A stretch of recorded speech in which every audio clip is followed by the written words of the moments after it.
pagrindinius kūrybinius proceso dalykus, tai yra per pulsą, maištą ir pasekmę. Tačiau visų pirma, mes turime sveikinimo žodį iš Lietuvos Respublikos krašto apsaugos ministrės Rasos Juknevičienės. Tad sveikiname ją.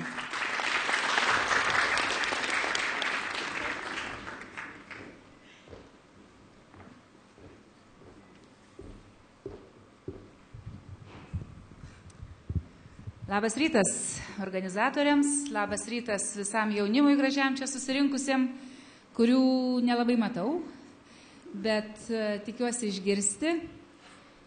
Kiek teko susipažinti po to, kai mane gražus jaunimas pakvietė prieš keletą savaičių čia atvykti, pasiklausinėti, aš supratau, kad tai yra labai susiję dalykai su tuo, ką man gyvenime šitam reikia daryti ir ką jūs planuojate šiandien ir apskritai, kuo domitės, kad jums įdomu yra dalyvauti debatuose. Kodėl tai yra svarbu? Todėl, kad politiko darbas, ar tu būtum ministru, ar tu būtum Seimo nariu, ar tarybos nariu, ar šiaip domėtumės politiką ir galvotum apie savo ateitį, yra susijęs su kalbėjimu. Su tuo, kaip tu mokėsi žmonėm pateikti, perteikti idėją, mintį, nes visi žinom, pirmiausia buvo žodis. Taigi, pasiklausiusi, pasidomėjusi, ką jūs darote ir ką daro ši struktūra, kaip šita idėja gyvuoja, debatų apskritai idėja, platesnė prasme, man labai svarbu, pasveikinant jūs, palinkėti ir pati savo noriu palinkėti, kad greičiau tas laikas bėgtų ir va tokie žmonės taip išmokę kalbėtis vieni su kitais argumentais, idėjų skleidimu savo, gebėjimu paskleisti savo idėją, greičiau ateitų į Lietuvos ir į Lietuvos visuomeninį politinį gyvenimą kaip stipriausia jėga. Nenoriu būti pernelyg kritiška, bet kadangi tik po vidurnakčio baigėsi pirmas naujo Seimo posėdis, o ten ką Seimo nariai daro, kalba, juk debatuoja, tai aš nesu tokia didelė optimistė artimiausiam 4 metam, nes pamačiau labai daug sovietinio požiūrio į kalbėjimą, kalbėjimąsi, į bandymą veikti per asmenį psichologiškai, bet ne idėjomis konkuruoti. Taigi, sveikindama dar kartą, aš atvažiavau čia ir tikiuosi išvažiuosiu su didžiulė viltimi, kad jūs, jauni žmonės, atnešit visiškai kitą kalbėjimosi kultūrą į mūsų viešąją erdvę ir, kas man labai jautru ir svarbu, į mūsų politinį gyvenimą. Nes tai yra valstybės ateitis. Jeigu mes nebūsim modernus, jeigu mes neperimsim pasaulio geriausios patirties, demokratinio pasaulio geriausios patirties, tai ilgai būsim pakraščio provincijos valstybė, nesugebanti išsiveržti iš tokių savo vidaus tam tikrų gniaužtų. Taigi linkiu jums kuo geriausios sėkmės, idėjų, dar kartą idėjų ir neškities į Lietuvą, neškities į pasaulį ir viskas bus tada, manau, tik geriau. Ačiū, kad pakvietėt ir su dideliu dėmesiu pabūsiu, pasiklausysiu jūsų.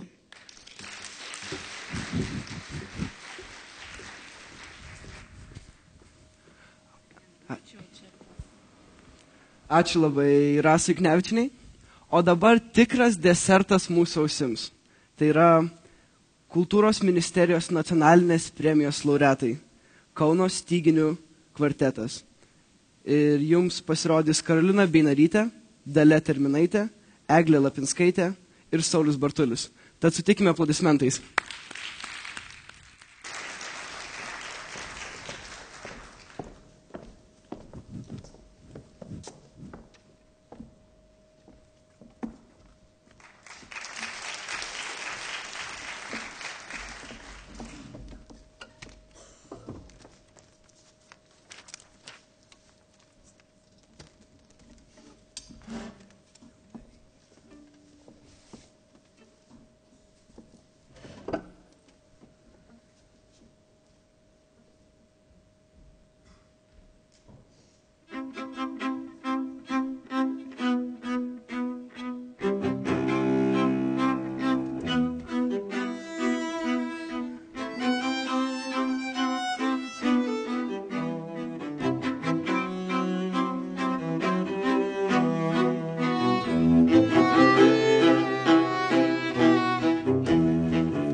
Aš neliksiu.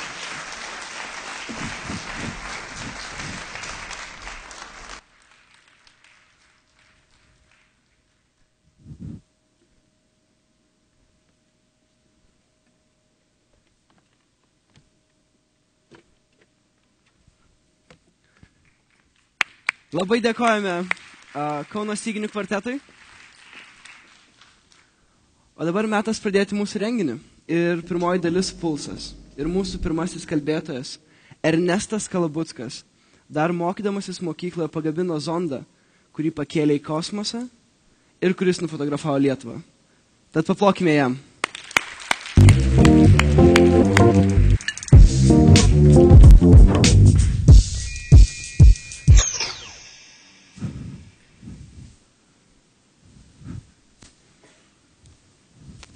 Sveiki. Veikia pagaliau. Esu Ernestas Kalabuckas. Planuoju šiandien papasakoti tokią istoriją apie tai, kaip praktiškai tuo, kuo gyvenau paskutinį savo ketvirtadalį gyvenimo. Prie šito projektą pradėjau maždaug 5 metus. Tai va, dabar man yra 20 metų. Tuo metu, kai buvau išvis tada dar vaikas, 15 metų sugalvojau padaryti tokį dalyką, nufotografuoti Lietuvą iš kosmoso. Na, džiaugiuosi, kad tai padariau sugalvojau būdamas dar vaikas, nes tuo metu viskas tikriausiai, man atrodė tuo metu viskas labai paprasta ir kad pavyks viską labai paprastai padaryti. Tai dėl to džiaugiuosi. Tai na, esmė buvo tuo metu daug maž aiški, kadangi domėjausi jau techniniais dalykais, tai žinojau, kad galima tiesiog paimti balioną, prie jo prikabinti fotoaparatą, paleisti į dangų ir vėliau peržiūrėti nuotraukas iš fotoaparato ir pamatyti būtent tą Žemę iš kosmoso, nes žinau, kad tokie balionai kyla 30 km aukštį. Na, aišku, taip žiūrint moksliškai, tai 30 km aukštis dar nėra kosmosas, bet Žemės išlinkimas jau matosi tokiam aukštį, dangus būna visiškai juodas, atmosferos sluoksnis, na, ir sąlygos panašios kaip kosmosinės temperatūros siekia -60 laipsnių ir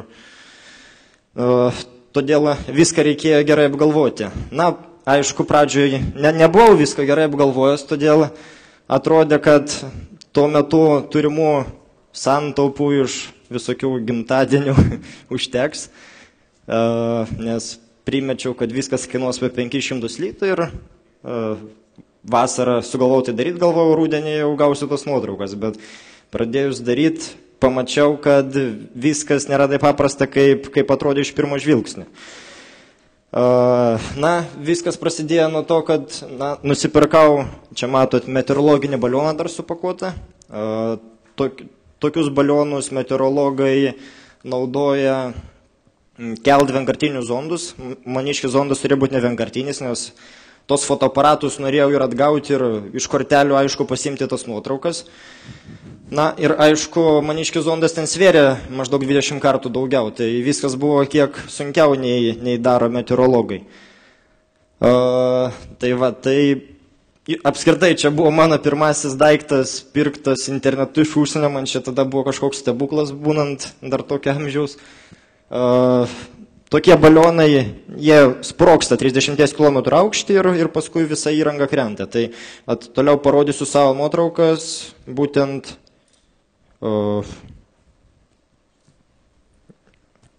taip, čia persijunginėja, nepersijunginėja.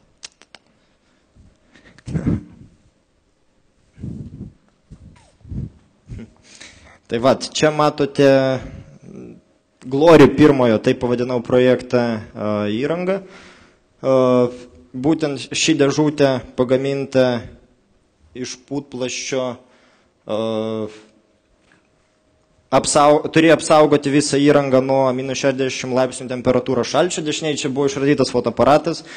Tuo metu mano turėtas, aš pats jį visą perdariau, būtent, kad pajungt fotografavimą, nes aišku, į kosmosą aš su jo kartu neskrysiu, mygtuko nemaigysiu. Na, aišku, būtų smagu pamatyti tokį vaizdą savo akim, bet Tai va, tai fotoaparatas buvo taip nustatyta, kad fotoaparatas fotografavo maždaug kas 5 sekundės, mano ta įranga, tą fotoaparatą valdė, mano paties pagaminta beje įranga. Taip. Čia taip sulėtintai persijunginėja, kiek supratau. Na gerai, aš tai pajunginėsiu. Bus paprasčiau tikriausiai. O čia matote mano pagamintą įrangą, specialios baterijos atlaikančios didelį šaltį. Ir aišku, įrangą tą visą galima buvo kaip ir nusipirkti, bet gaminau aš čia pats, nes tiesiog buvo įdomu kažką naujo išmokti, sukurti viską grinai savomis rankomis, kad viską kuo geriau suprasčiau. Taip.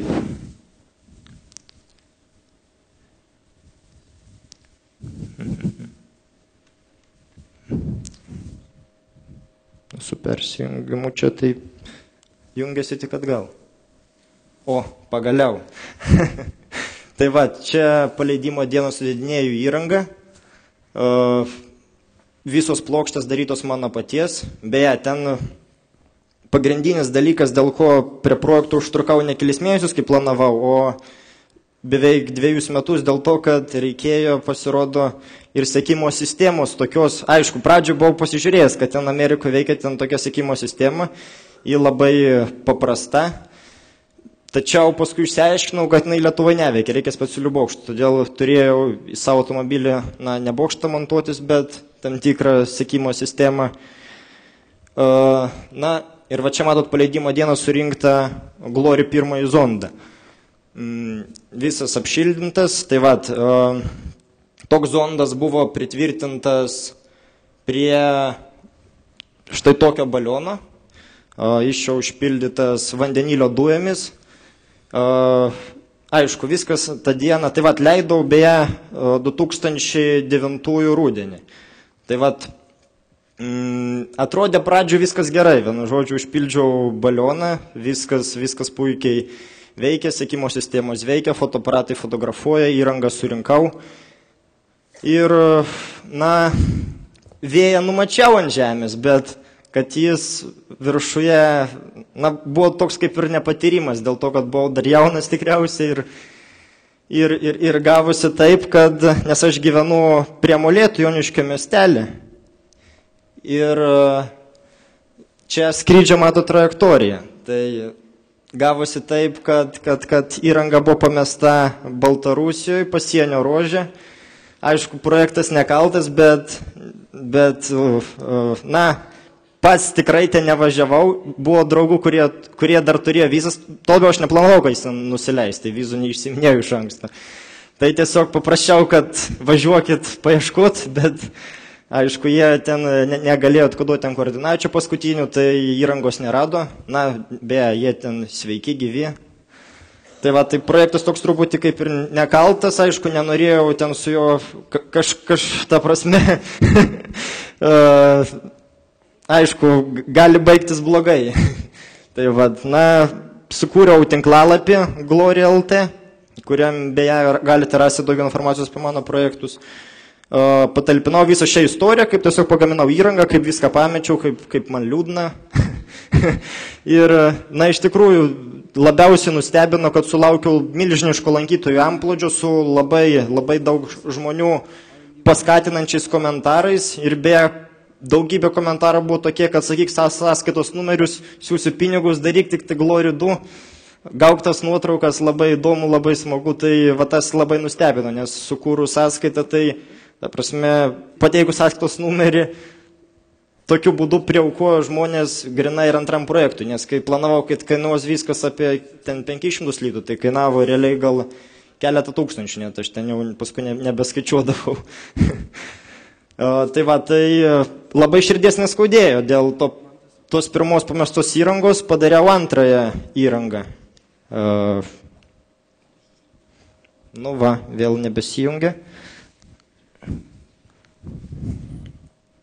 Taip, tai va, čia matote Glory 2 įrangą, ji buvo žymiai tobulesnė.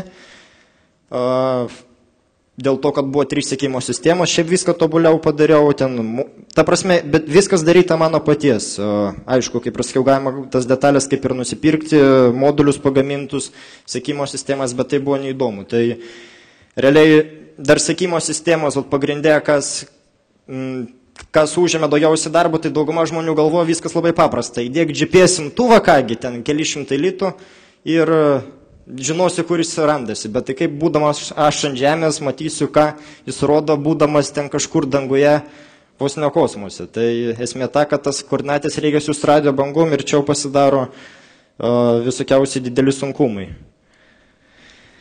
Taip, tai va, paleidimo dieną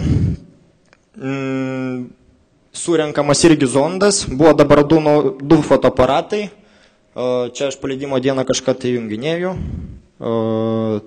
Taip, tada štai taip atrodė vėl čia lapukas, kad nepavojingas, kas nors kieme radiją išminuotojų neiškviestų ar šiaip.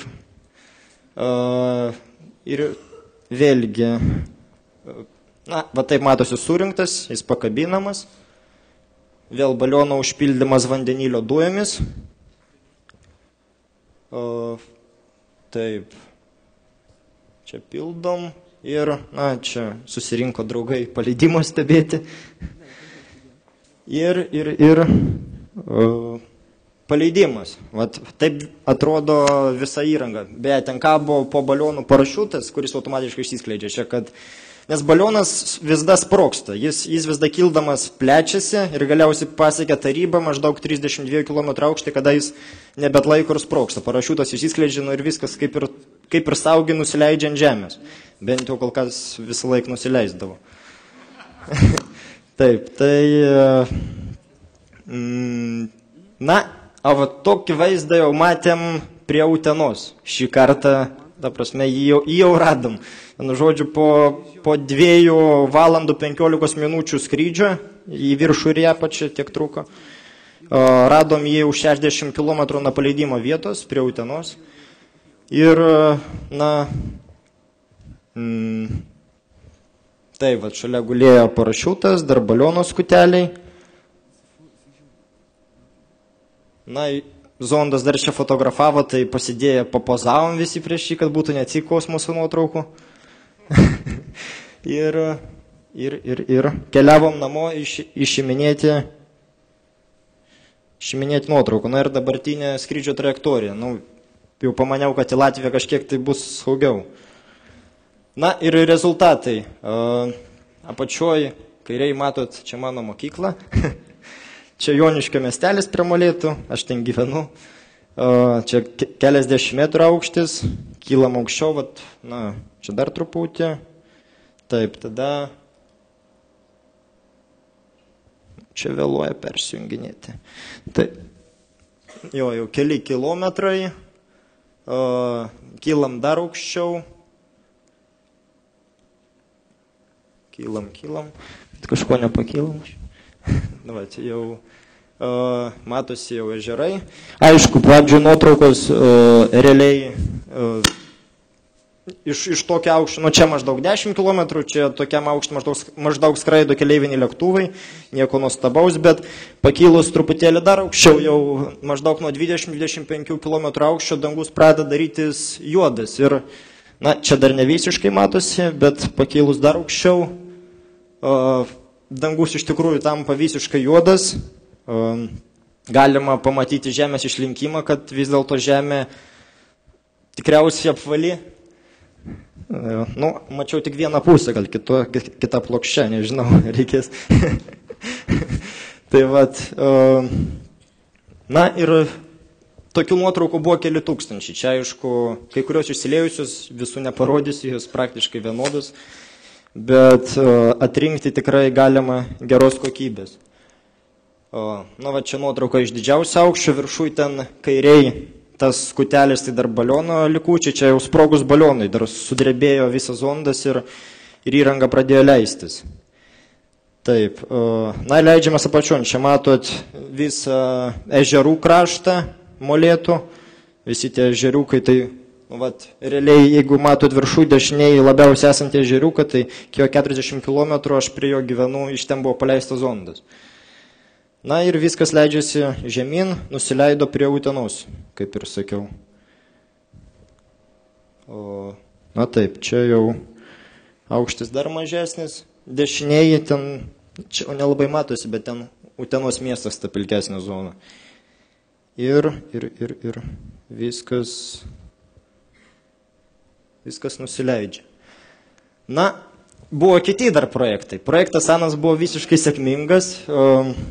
Gavau nuotraukas, vėl į tinklalapį viską patalpinau, sulaukiau didžiulio dėmesio, jau tada visur kvieti ir pristatinėti apie šį projektą ir panašiai. Tai, na ir susidomėjo, tiesiog norėjo kažkas tai padaryti reklamą. Tai pavyzdžiui, vienas iš pasiūlymų buvo paleisti pizzą į kosmosą.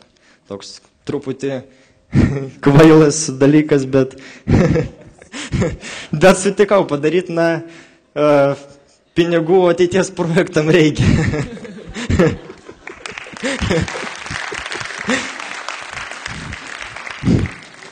Tai va,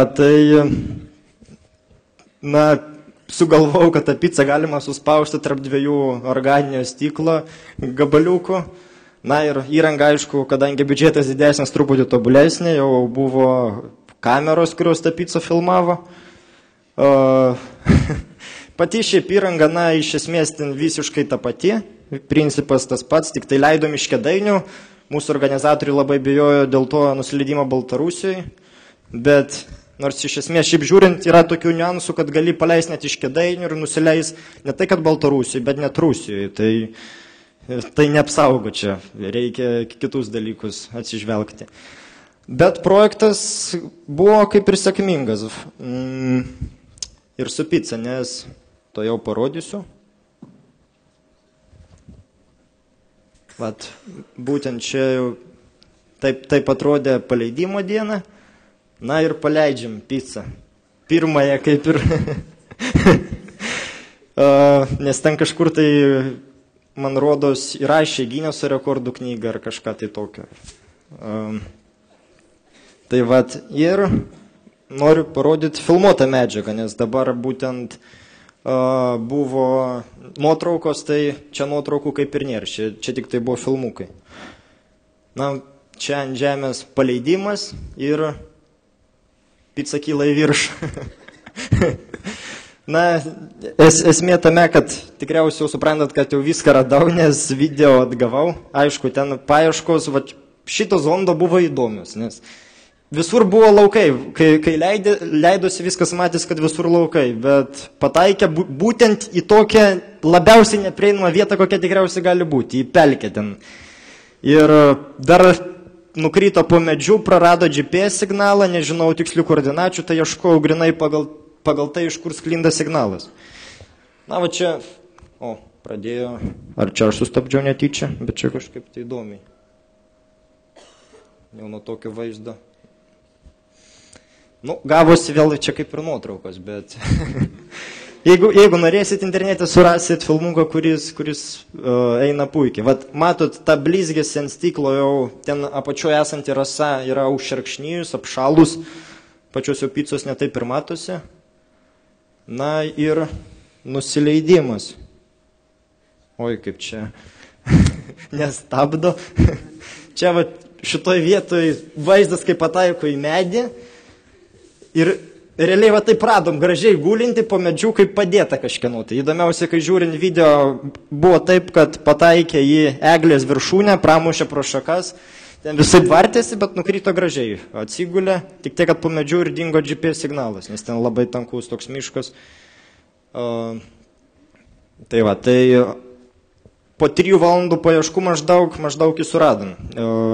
Projektas, todėl vat ką galiu pasakyti, na, tuo metu, kai pradėjau šį projektą daryti, visiems sakydavau, vat, paleisiu pizzą į kosmosą, ar dar ten kažką, tai gausiu nuotraukas iš kosmoso, ten...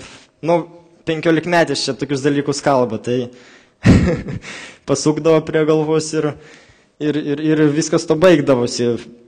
Ta prasme, buvo keli žmonės, kurie ten tikėjo, žinojo, kad galiu padaryti, bet įdomiausia tai vat įrodyti kitiem, kai kiti netiki ir tu padarai ir gauni rezultatus. Dabar jau tie žmonės tyli ir, na, iš tikrųjų nustebę. Tai vat tiesiog noriu patarti visiems, kad ir, na, kažkokią dalyką sugalvojat, kuris jums atrodo tikrai įdomus, netgi ir nematot, ta prasme, iš jo kažkokios ateities. Aš iš tų paleidimų fotoaparatų tikrai tada negalvau kažką tai užsidirbti ar panašiai, bet gavosi atvirkščiai.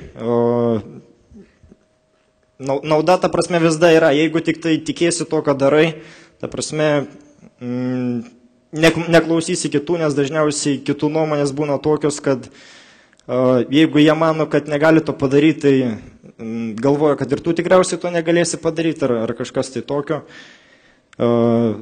Tai manau, jeigu tik tai kažką tai turit kažkokią idėją, darykite ir, na, tikiuosi mano darbas bent jau vos įkvėpė, na, parodė, kad vis dėlto, jeigu tiki to, ką darai, tai idėjos vis dėlto pildosi.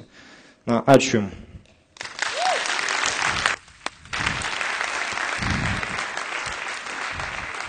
Ačiū, Ernestai. Ačiū. Iš tai padėka nuo mūsų grupės. Ačiū. Gražu.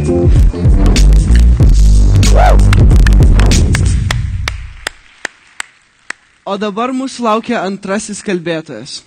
Jo vardas Mantas, pavardė Ratomskis. Jis yra vienas iš projektų vadovų socialinėme tinkle OneLT ir šiandien mums papasakos, kaip galima sujungti socialinius tinklus ir mokymo sistemą. Aš tikiuosi, kad mano mokytojai klauso, nes dabar Mantas Ratomskis.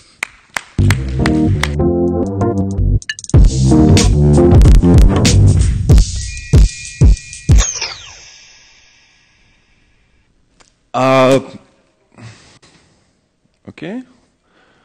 Taip, aš nebesu projektų vadovas OneLT tinkle, aš nebesu projektų vadovas taip WA agentūroje. Ir nebesu Digimago narys. Šiai dienai mano pagrindinė veikla yra iš tikrųjų MyVerklaso projektas. MyVerklasas tai lengvai sakant, iš esmės yra trūkstama grandis tarp socialinių tinklų ir tarp mūsų realių socialinių tinklų. Pereinant, tiesą sakant, taip. Mūsų visas gyvenimas susideda iš dviejų tinklų. Tai yra viena dalis yra reali, kita yra skaitmenizuota. Pagrindinė grandis, kuri jungia iš tikrųjų skaitmeninius ir realius tinklus, tai yra jūsų kompiuteris.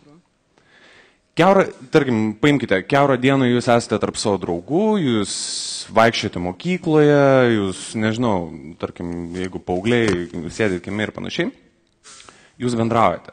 Jūs keičiatės informacijos srautai iš tikrųjų yra nesustabdomi, bet kas atsitinka, kai jūs persijungiate į skaitmeninę erdvę? Šią dieną visi persijungiate. Ir aš pilnai tikiu, kad nebuvo praktiškai nei vieno iš jūsų, kuris nebūtų turėjęs anketos ant pačiam OneLT tinkle. Ir pakelkite, vienas šaunuolis. Pakelkite ranką, kas neturite Facebook anketos.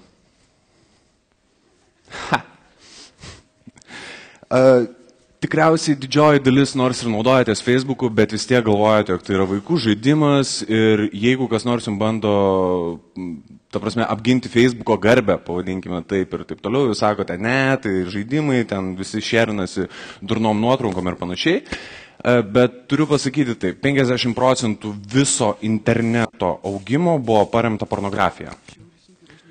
70% viso socialinių tinklų augimo buvo paremta žaidimais. 30% yra išnaudojama iš tikrųjų geriem tikslam, jeigu galima tai pasakyti. Vienas didžiausių projektų, kuris patvirtino, jog socialiniai skaitmeniniai tinklai yra iš tikrųjų nauda visuomeniai, būtų vienu iš dabartinių Spotify komandos narių įkurtas Kozas, kuris leido, jeigu neklystų, trečdaliui Afrikos teritorijos kiekvieną dieną užtikrinti geriamą vandenį.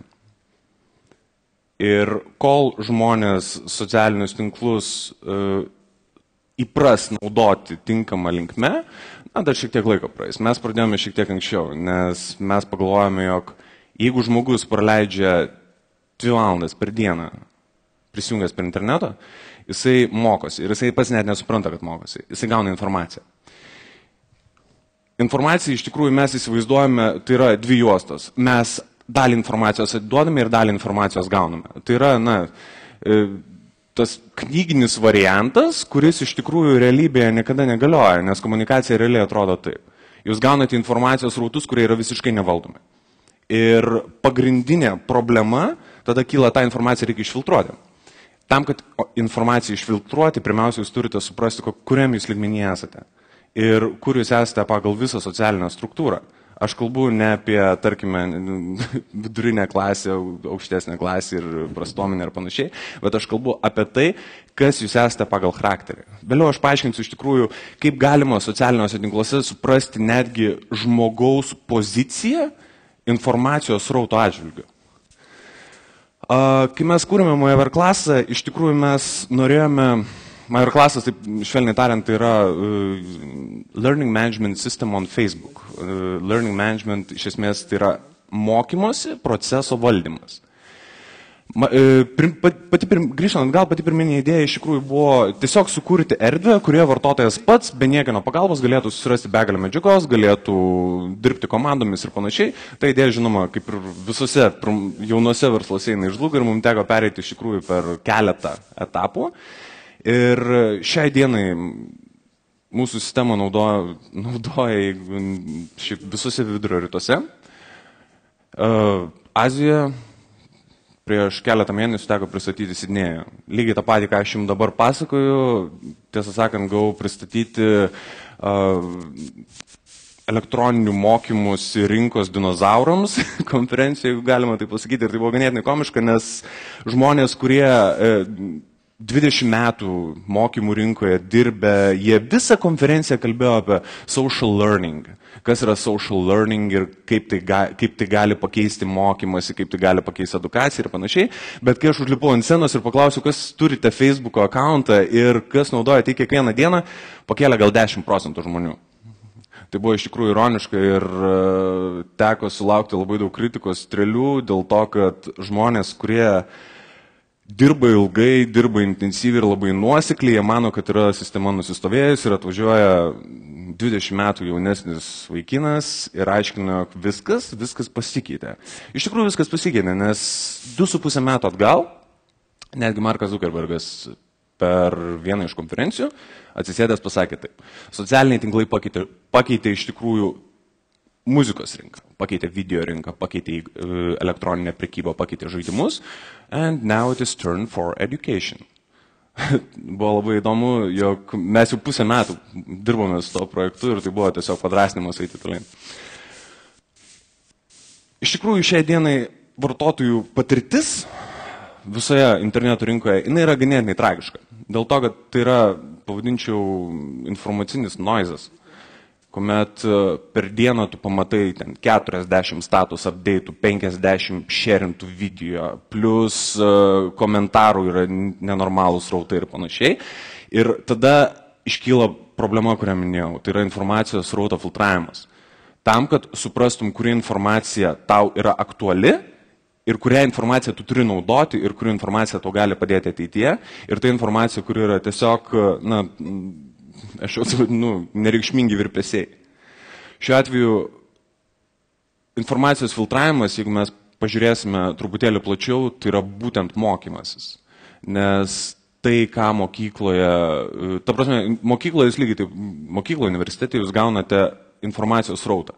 Informacijos srautas dažniausiai šio 15% yra tik tais naudinga.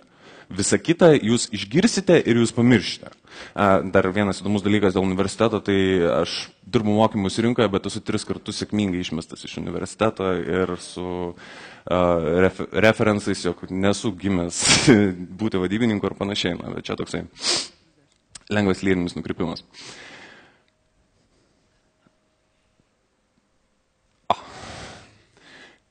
Pagrindinės baimės, iš tikrųjų, kurios kyla, kai mes pradedame kalbėti apie mokymas ir apie kažką rimčiau nei žaidimai socialiniuose tinkluose ir apskritai internete, tai yra privatumas. Ir privatumą, spėju, visi esate labai norite išlaikyti savo privatumą, jūs nenorite, kad visi matytų jūsų nuotraukas ir taip toliau. Tai aš jūs galiu nuraminti, privatumo nebėra jau geri 15 metų. Ir privatumas su kiekviena diena vis labiau nyksta. Ir jeigu jūs dar bandote savo privatumo nustatymus kažkaip tai koreguoti, nebevarkite, nebereikia. Nes jūs esate per daug įsipinę į skaitmeninius ir į realius socialinius tinklus. Jeigu jūs kažko nepasakysite, jūsų realaus socialinio tinklo narys, jisai taip pasakys apie jūs. Visas informacijos srautas yra ypatingai uždaras. Ir jeigu jūs tiesiog nepasidalinsite kažkokią nuotrauką, kažkas pasidalins.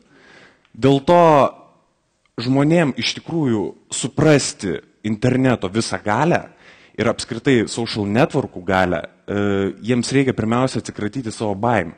Jiems reikia suprasti, jog tai, kas galioja realybėje, tas galioja realiai ir internete.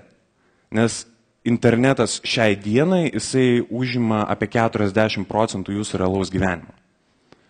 Tai yra, iš tikrųjų, gąsdinantis dalykas, nes pagalvojus apie tai, jog žmogus, kurio jūs tiesiog negalite pakęsti, apie jūs gali susirinkti visą informaciją prie paieškos tinklo pasėdėjęs, geras 10 minučių, tai nuteikia nelabai maloniai.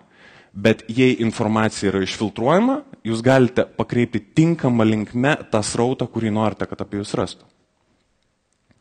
Socialinė technologija iš esmės tai yra labai paprastas dalykas. Tai yra du dalykai. Tai yra socialinė technologija ir social designas.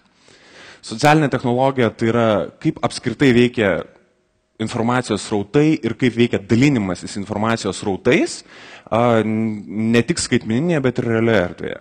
Jeigu mes kalbame apie social dizainas yra ganėtinai naujas terminas, kuris atsirado su dabartinė interneto rinka, kuria, jeigu mes įsivaizduosime, jog paprastas webas kilo tokia kreivė, tai atsirado social, webas pradėjo kilti tokia kreivė. Ir tuo metu reikėjo suprasti, kaip galima sukoncentruoti visas kilimo tendencijas. Žmonės pradėjo kalbėti, kad tai yra pirmiausia web 2.0 ir panašiai, o toliau visi perėjo prie social design. Social design tai yra iš esmės komunikacijos valdymas. Ir tai yra iš esmės viskas apie bendruomenės, ir kaip tas bendruomenės galima įjungti ir kaip galima jas sujungti, kaip jas galima atskirti. Ir ką mes su jom galima daryti. Ir kokius įrankius mes galime tom bendruomenėm duoti. Nes iš esmės realus gyvenimas ir internetas tai yra viskas apie bendruomenės. Tai yra jūs, tai yra jūsų artimiausias ratas, tai yra jūsų artimiausio rato ratas. Ir jeigu jūs pradėsite nagrinėtis, kaip esate susiję visi sėdinti šioje salėje, jūs suprasite, kad vienaip ar kitaip, per vienus ar kitus linkus, jūs esate surištas vienas su kitu. Nes žmogus sėdintis tam kampe, jisai per kelias draugų eilės, jisai tikriausiai yra pažįstamas su žmogum sėdinčiu tam kampe. Dėl to apie kažkokį tai privatumą ir savęs bandymą išskirti iš bendros eilės, mes nebelabai galime kalbėti.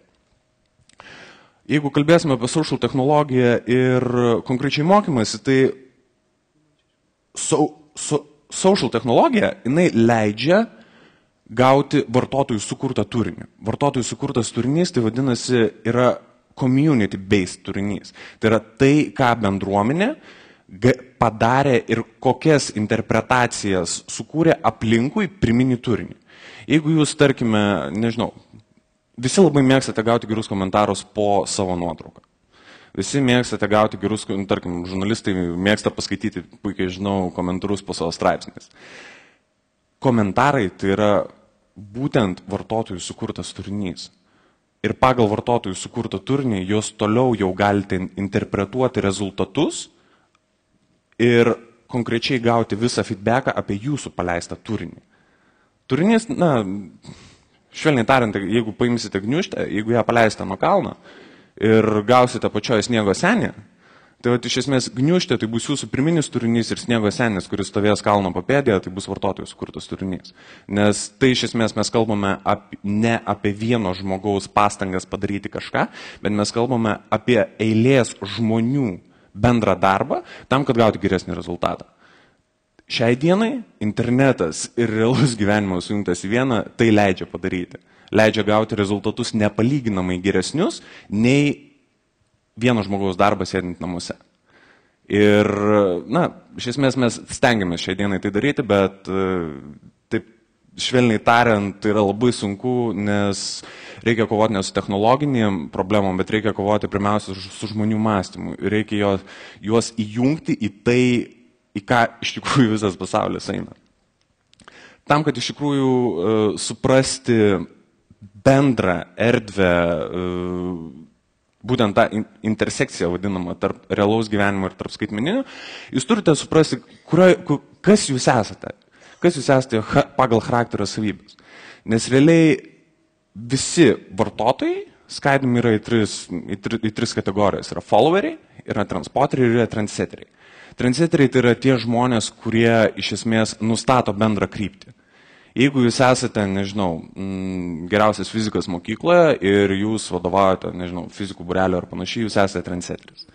Transporteriai yra tie, kurie jūsų mintis paima ir papildomai įdėję savo indėlį, jie jas paleidžia toliau. O followeriai yra tai, kas naudoja. Visą tai, ką sukūrė trendsetteriai ir transporteriai. Tarkim, kalbant apie įtaką, didžiausia įtaka iš tikrųjų yra daroma ne trendsetterių, ne tų žmonių, kurie iš tikrųjų bendrą tendenciją nustato, bet didžiausia įtaka yra daroma būtent followerių. Tai yra tų žmonių, kurie naudoja ir jie labiausiai įtakoja to žmonės, kurie nustato tendencijas. Labai geras pavyzdys iš tikrųjų yra, tas pats Apple korporacija. Jie sukūrė produktą ir pamatė, kaip vartotojai jį vartoja, jie toliau gali jį tobulinti. Čia yra toksai labai paprastas, lengvas pavyzdys, bet jisai parodo būtent visus social lygmenis. Informacijos žinių srautai skirtingai negu įtakos srautai, jie iš tikrųjų yra pirmin atgal. Tai yra visada aukščiausiai stovintis lygmuo, jisai stengiasi kuo daugiau pasimti informacijos iš žemiau stovinčių ir atvirkščiai. Dėl to iš tikrųjų informacijos srautas jis nėra stabdomas. Bet supratus tinkamai lygmenis ir, tarkim, savo visą bendruomenę, savo visą bendruomenę, visą ratą išskaidžius pagal tos lygmenys, jūs galite atsifiltruoti jums reikalingą ir tinkamą informaciją. Atsifiltravę informaciją, jūs iš tikrųjų gaunate lengvą gyvenimą, nes nebeturite triukšmo, plus jūsų komunikacija pasidaro dvipusė. Jūs šiai dienai, jeigu norite kažką paklausti, jūs turite klausti 4 kartus. Tai yra tiek internete, tiek realiam gyvenime.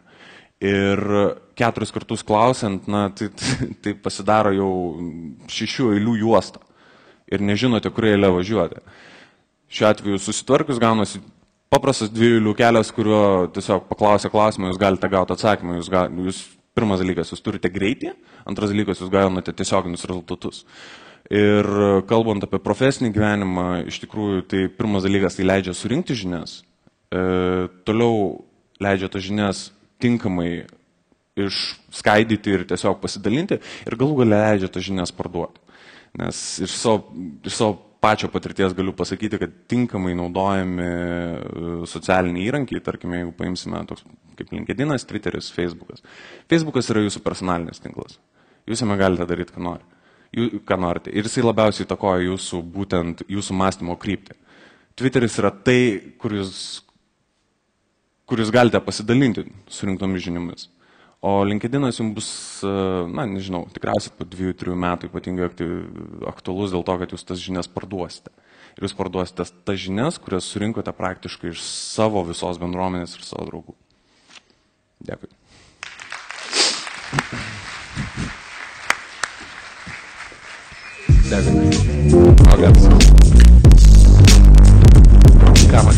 Ačiū labai. Ir dabar paskutinis kalbėtojas mūsų pirmojo dalyje. Tai yra žmogus.